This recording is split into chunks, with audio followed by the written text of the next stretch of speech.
배수진, 사람 이름이 아니라 물을 등지고 진을 친다라는 뜻이죠. 배수진은 더 이상 물러날 곳이 없는 상황에서 죽기를 각오하고 싸운다는 비장한 결의를 나타낼 때 주로 사용하는 단어입니다. 이 배수진은 중국 한나라의 장군 한신의 일화에서 유래했습니다.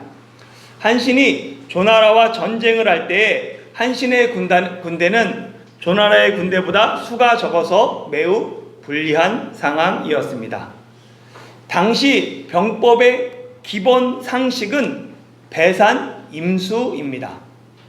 배산임수는 산을 등지고 물을 바라보는 진영이에요. 전투에서 가장 위험한 상황은 적에게 포위당했을 때입니다. 적의 포위 공격을 막기 위한 전략 중 하나가 산을 등지고 진을 치는 배산입니다. 산을 등지면 적의 포위 공격을 방어할 수 있고, 또한 전투에서 패하더라도 산으로 도망치거나 산에 올라가서 고지를 사수하며 끝까지 저항할 수 있습니다. 이렇듯 배산은 퇴로 확보와 후방 방어에 큰 도움이 됩니다. 임수도 마찬가지예요. 앞에 강이 흐르면 강이 천연 해자 역할을 합니다. 강이 있으면 적의 진격 속도를 자연스럽게 늦출 수 있습니다. 강을 건너기 위해서는 만반의 준비가 필요하고, 또한 아무리 잘 훈련된 군대라도 강을 건너다 보면 대열이 흐트러질 수밖에 없습니다. 적이 강을 건넌 후 대열을 정비하지 못해 우왕좌왕할 때에 그때를 노려서 기습 공격을 하면 비교적 손쉽게 승리할 수 있습니다. 이처럼 배산임수는 많은 장점이 있기 때문에 병법의 기본 상식이 되었습니다. 그런데 한신은 병법의 기본 상식을 뒤집고 강을 등지고 진을 칩니다. 조나라 군사들은 이런 한신을 병법도 모르는 바보 같다고 비웃었습니다. 한신의 군대는 뒤에 강이 있기에 도망치거나 후퇴할 수도 없고 도간에 든 쥐처럼 몰살당할 위험이 컸습니다. 한신의 군대가 살 길은 오직 하나, 죽기 살기로 싸워서 승리하는 길밖에 없었습니다. 방심한 조나라와 절박한 한나라의 전투는 결국 배수진을 친 한나라의 군대가 조나라의 대군을 격파하면서 큰 승리를 거두게 됩니다. 저에게는 두 아들이 있어요. 주한이와 주원이입니다. 한자로 첫째 주한이는 주님의 평안이라는 뜻이고, 둘째 주원이는 주님의 말씀이라는 뜻입니다.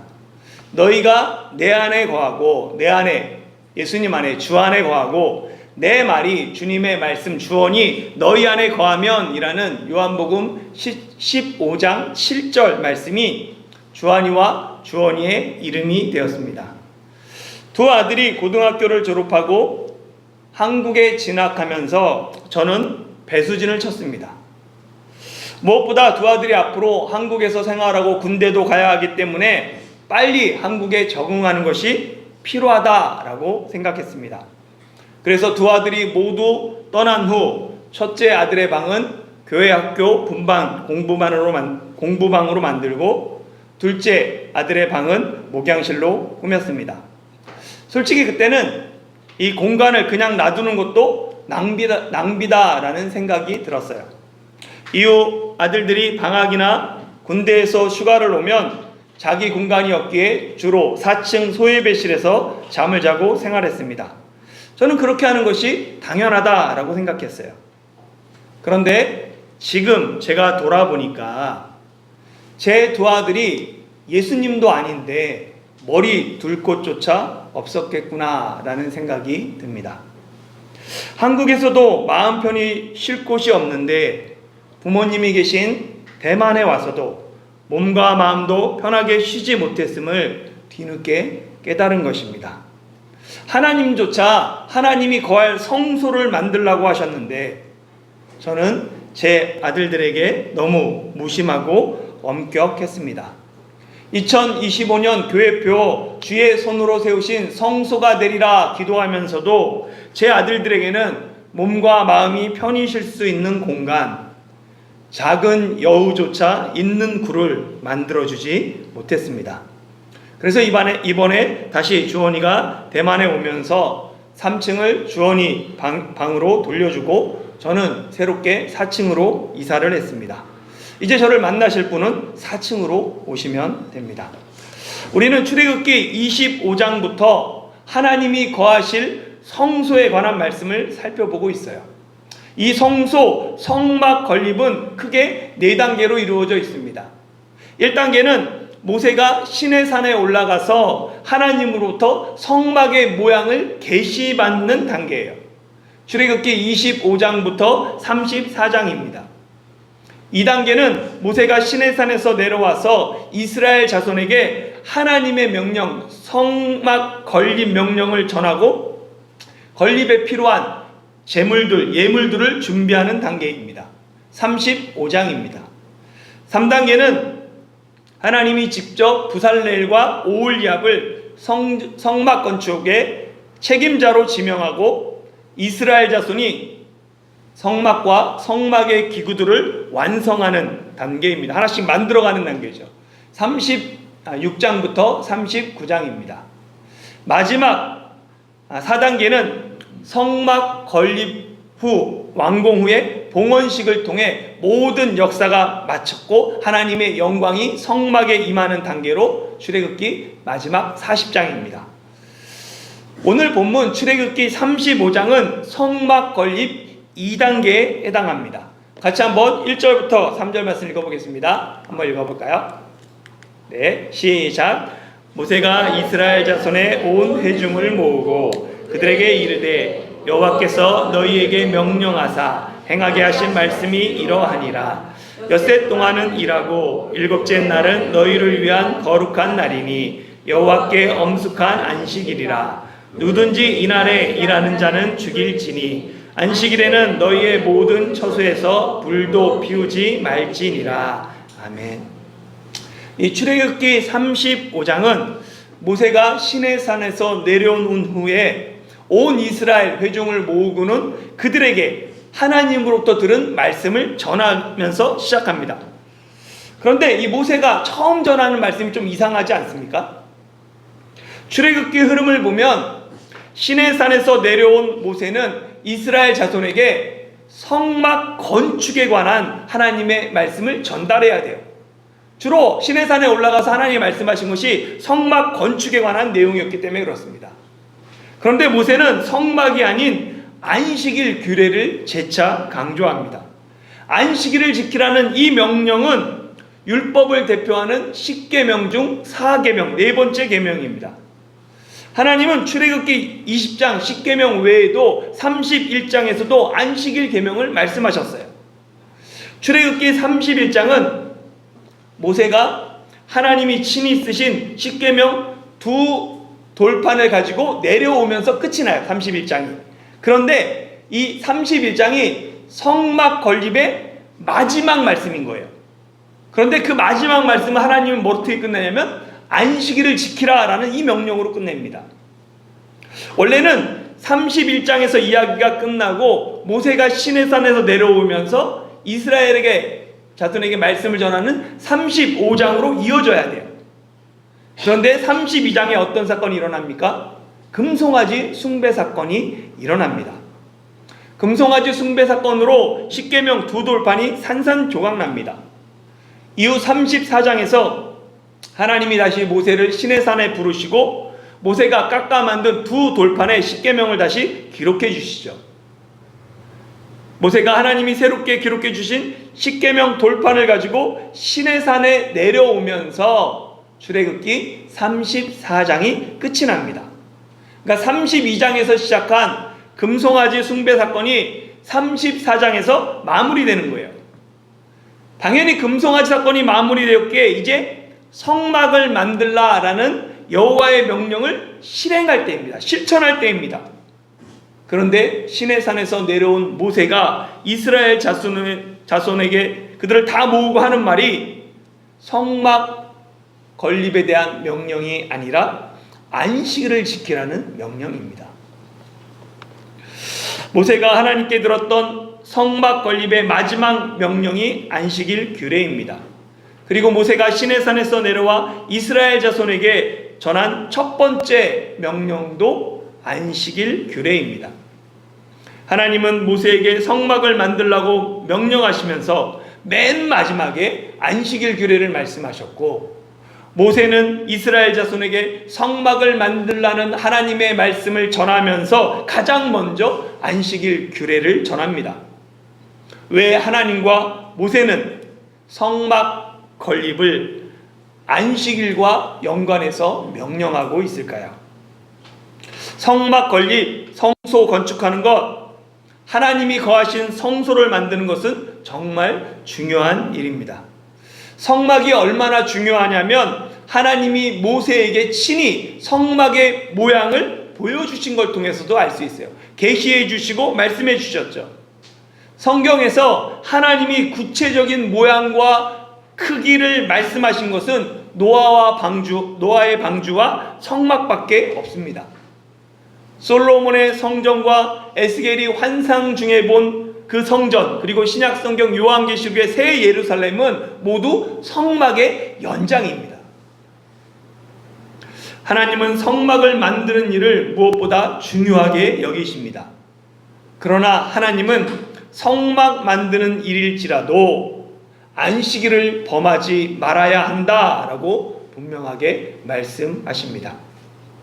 하나님은 성막 제작 명령의 클라이맥스로 안식일을 지킬 것을 명령하십니다.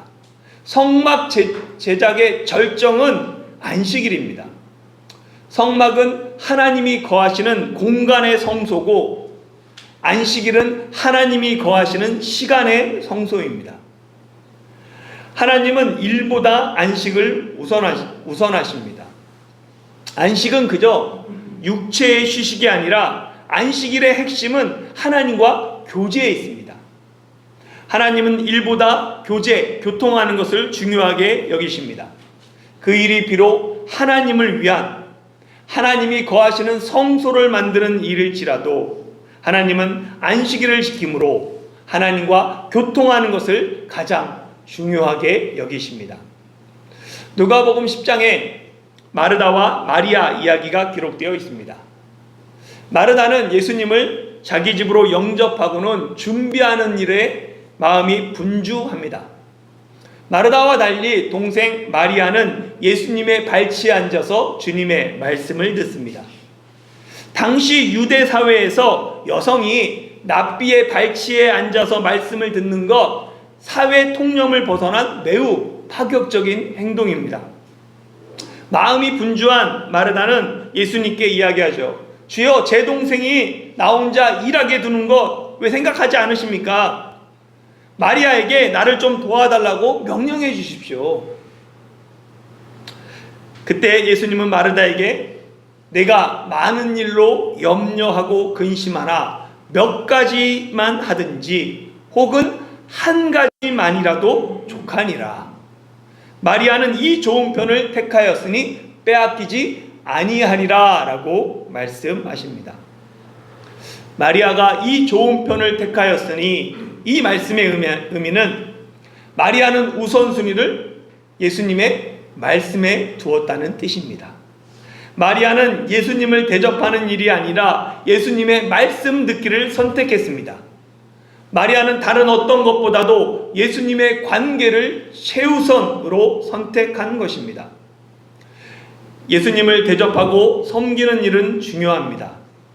그러나 그것보다 더 중요한 일이 있습니다. 예수님과 교통하는 것입니다. 성막 건립은 세상의 어떤 일보다도 더 중요한 사역입니다. 그러나 중요한 그 사역보다 더 중요한 것은 안식일을 통해 하나님과 교통하는 것입니다. 하나님은 하나님의 일보다도 하나님과 교제하는 것을 더 중요하게 생각하십니다. 언제나 하나님과 나와의 관계가 일보다 우선입니다. 마태복음 7장에서 예수님은 거짓 선지자들을 삼가라, 그들의 열매로 그들을 알 것이다 라고 말씀하셨어요. 그리고 이어서 매우 중요한 말씀을 하십니다.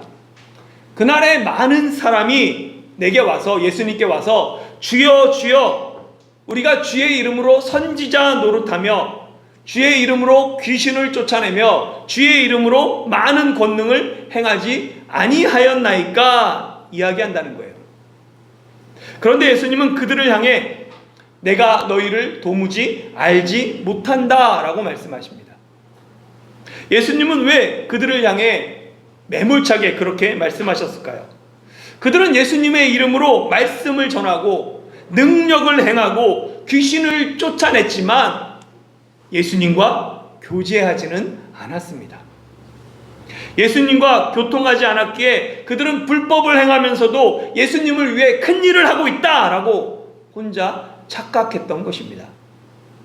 성막을 세우는 일은 세상 어떤 일보다도 중요합니다. 그러나 그 일이 하나님과 교제하고 하나님과 교통하는 안식일보다 중요하지는 않습니다. 안식일을 통해 하나님과 교통하는 것, 그것이 가장 중요합니다. 그렇기 때문에 하나님은 누구든지 안식일에 일하는 자는 죽이라 라고까지 말씀하는 거예요. 왜 안식일에 일하는 사람을 죽여야 합니까?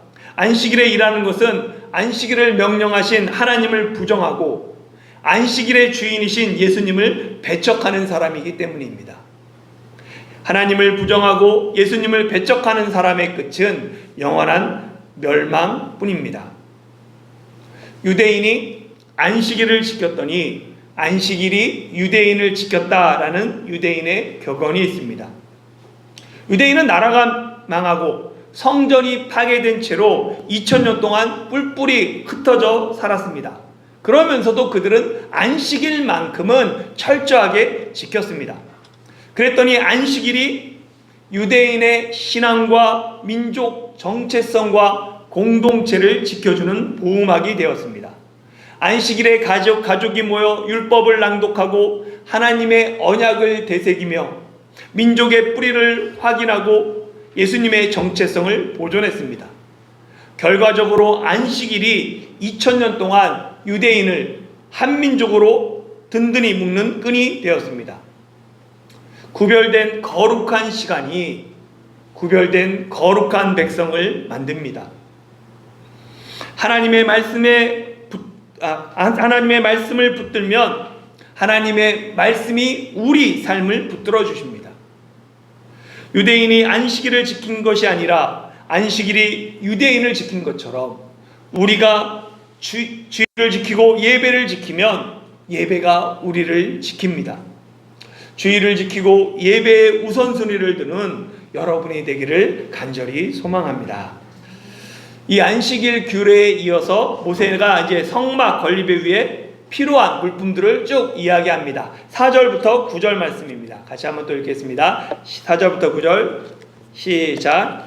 모세가 이스라엘 자손의 온 회중에게 말하여 이르되 여호와께서 명령하신 일이 이러하니라. 이르시기를 너희의 소유 중에서 너희는 여호와께 드릴 것을 택하되 마음에 원하는 자는 누구든지 그것을 가져다가 여호와께 드릴지니 곧 금과 은과 녹과 청색, 자색, 홍색 실과 가는 배실과 염소 털과 붉은 물들인 순양의 가죽과 배달의 가죽과 조각목과 등유와 및 관유에 드는 향품과 분향할 향을 만드는 향품과 호마누며 애복과 흉패에 물릴 보석이니라. 아멘. 이 중에서 5절 말씀을 보면 하나님께 예물을 드리는 그 성도의 마음가짐을 잘 보여줍니다. 하나님께 예물을 드릴 때 가장 중요한 원칙이 있어요. 그것은 마음에 원하는 자가 드리는다는 거예요. 하나님께 예물을 드릴 때는 억지로 하는 것이 아니라 마음에 원하는 자가 기꺼이 드립니다. 그래서 32장에 반복되는 표현이 있습니다. 21절에 보면 마음이 감동된 모든 자와 자원하는 모든 자.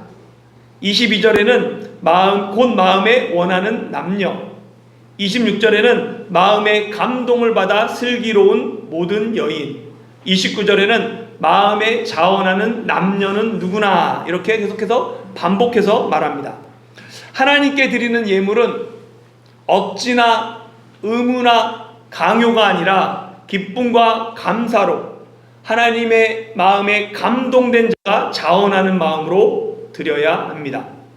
성막을 건립하는 일에는 남녀 구분도 없고 빈부의 차이도 없습니다. 마음에 자원하는 사람이면 누구나 하나님께 물품을 드리고 헌신할 수 있습니다. 그래서 22절부터 보면 이스라엘 자손이 여호와께 자원하여 드린 예물들이 기록되어 있어요. 팔찌와 귀걸이와 가락지와 목걸이 등 금품을 가지고 온 사람이 있고, 짐승의 가죽과 오색실을 가지고 온 사람이 있고, 조각목을 가지고 온 사람이 있습니다. 그 중에 특별히 26절을 보면 성막 건립에 필요한 예물을 드릴 수 없는 여인들이 염소털로 실을 뽑아 드립니다. 그러니까 누구든지 자원하는 마음만 있으면 성막 건립에 참여했습니다. 저도 고등학교 때 교회 리모델링을 하는데 학생이다 보니까 돈이 없었습니다. 그래서 주말에 교회에 가서 벽돌을 날랐죠. 그리고 끝나면 목사님이 사주신 짜장면을 맛있게 먹었던 기억이 있습니다. 하나님은 금을 들인 사람은 귀하게 보시고 염소털로 실을 뽑은 여인의 헌신은 덜 귀하게 보는 분이 아닙니다. 하나님은 마음에 자원하는 모든 사람의 예물과 그들의 헌신을 기쁘게 받으십니다. 하나님은 무엇을 드렸나 보다 어떤 마음으로 드렸냐를 중요하게 여기십니다. 하나님이 족장들의 보석은 기뻐하시고 가나안 여인의 염소털 실은 기뻐하지 않았다면 굳이 염소털로 실을 뽑은 여인들을 성경의 그 목록에 기록할 필요가 없습니다. 성막 건립은 힘있고 돈 있는 소수의 사람에 의해서 이루어지는 것이 아니라 이스라엘 온 회중이 자원함으로 이루어졌습니다. 성막은 단순한 건축물이 아니라 성막이 이스라엘 자손 중에, 하나님이 이스라엘 자손 중에 성막에 거하고 그들과 만나는 장소이기 때문에 모든 사람이 성막을 건립에 참여해야 합니다. 교회를 세우는 일도 마찬가지입니다. 교회는 특정한 몇 사람의 헌신이 아니라 모든 성도가 한마음 한뜻으로 함께 협력하며 세워가야 합니다. 어쩌면 몇 사람의 헌신이나 몇 사람의 봉사가 교회를 이끌어가는 데 있어서는 더 편할 수 있습니다. 그러나 그런 교회는 하나님이 기뻐하시는 천국 공동체가 아닙니다. 누구 하나 소외되거나 누구 하나 무관심하지 않고 특별히 은사를 가진 사람들 몇 사람이 세워가는 교회가 아니라 다양한 은사를 가진 사람들이 하나 되어 다 함께 하나님의 성소로 지어져 가야 합니다. 하나님은 자원하여 기쁨으로 교회를 세워가는 모든 사람의 헌신을 기억하십니다. 그리고 기뻐하십니다. 마지막으로 어떤 분은 이런 생각을 할 수 있습니다. 차라리 자원해서 드리는 것보다 그냥 지도자나 누가 권위 있는 사람이 각 사람의 사정을 다 헤아려서 지정해 주는 것이 더 좋겠다라고 생각할 수 있어요. 부자는 금을 드리게 하고 가난한 자는 실을 드리게 하는 것이 어떻게 보면 더 공평하고 합리적입니다. 그러나 하나님께 예물을 드릴 때는 다른 사람이 지정해 주는 것이 아니라 스스로 선택해야 합니다. 5절에 보면 너희가 여호와께 드릴 것을 택하라 라고 명령합니다. 내가 여호와께 드릴 것을 택해야 돼요. 그런데 이때 조심해야 될 것이 있습니다. 내 소유 중에 선택하는 거예요. 5절에 보면 내 소유 중에 이렇게 기록되어 있습니다. 남의 것을 빌려서 하나님께 드리거나 또는 불의한 방법으로 얻은 이익을 하나님께 드리거나 나중을 생각하면서 그때 가서 하나님께 드리는 것이 아닙니다. 지금 하나님이 내게 주신 소유 중 내가 믿음으로 결단하고 하나님께 드려야 합니다. 그렇다고 내 소유 중에 아무거나 하나님께 드리는 것도 아니에요.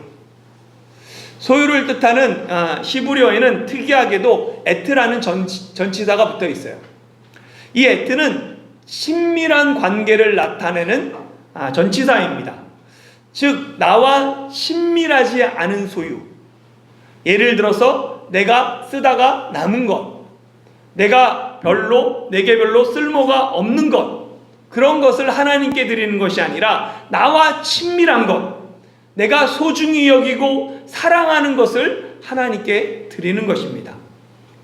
어떤 사람이 자신이 정말 소중히 여기고 가장 사랑하는 것을 하나님께 드릴 수 있는지 아십니까? 내가 소중히 여기는 것, 사랑하는 것, 그것보다 하나님을 더 사랑하는 사람입니다. 세상 어떤 것보다 하나님을 가장 사랑하는 사람만이 아브라함이 아들 이삭을 하나님께 드렸던 것처럼 자신의 가장 소중한 것을 하나님께 드릴 수 있습니다. 사랑하는 성도 여러분, 하나님은 우리가 무엇을 드리는지 또는 얼마나 드리는지가 아닌 어떤 마음으로 지금 하나님과 관계를 맺고 있는지를 중요하게 보십니다. 그래서 하나님은 성막을 만들라고 하시면서 반복해서 안식일을 지키라고 명령하십니다. 안식일을 지키라는 하나님의 명령은 먼저 나와 교통하자는 의미입니다. 하나님과 교통하지 않으면 마르다처럼 주님 일을 하면서도 분주함 속에 지쳐서 원망하거나, 마태복음 7장의 사람들처럼 주의 일을 한다고 말하면서 주님과 전혀 상관없는 사람들이 되어버릴 수 있습니다. 하나님은 오늘도 일보다 주님과 먼저 교제하며 다른 어떤 것보다 주님을 가장 사랑하는 사람들을 통해 이 땅에 주의 손으로 성막을 세워 가십니다. 어떤 사람은 금을 드리고, 어떤 사람은 조각목을 드리고, 어떤 사람은 염소털로 실을 뽑아 드립니다.